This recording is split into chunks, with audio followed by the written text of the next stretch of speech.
Dalla medaglia d'argento a quella d'oro in poco meno di 12 mesi, proprio nell'anno in cui si sono moltiplicati i contrasti aperti con il governo, dal referendum sull'autonomia al caso vaccini fino alla questione FAS. Insomma, un Luca Zaia battagliero piace ai veneti, tanto da premiarlo come il governatore più amato d'Italia.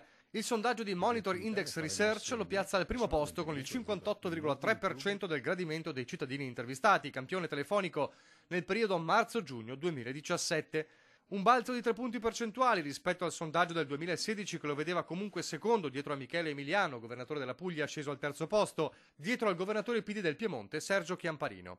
Un successo che Zaia dedica alla sua squadra di giunta, aggiungendo: spero che questo riconoscimento sia determinato soprattutto dal fatto che la gente percepisce che tutto ciò che facciamo lo facciamo con il cuore, e puntualizzando poi: ogni statistica va valutata con equilibrio, perché se la media dice che ogni italiano mangia un pollo l'anno, significa che ce n'è uno che ne mangia 10 e altri che non lo mangiano mai. Ma il segnale che arriva da queste indagini mi sembra chiaro: nel lavoro istituzionale serve prima di tutto il rispetto verso i cittadini amministrati.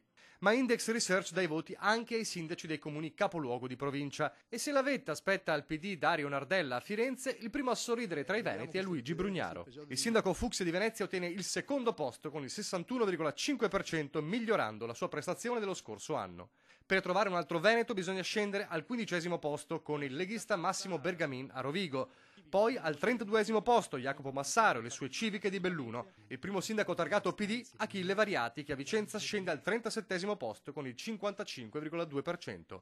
Gli altri? Non pervenuti, o meglio, non rientrano nel monitor, che si focalizza soltanto su chi ha raggiunto almeno il 55% dei consensi. Insomma, un esercito di primi cittadini veneti finisce dietro la lavagna e rimandato al prossimo sondaggio.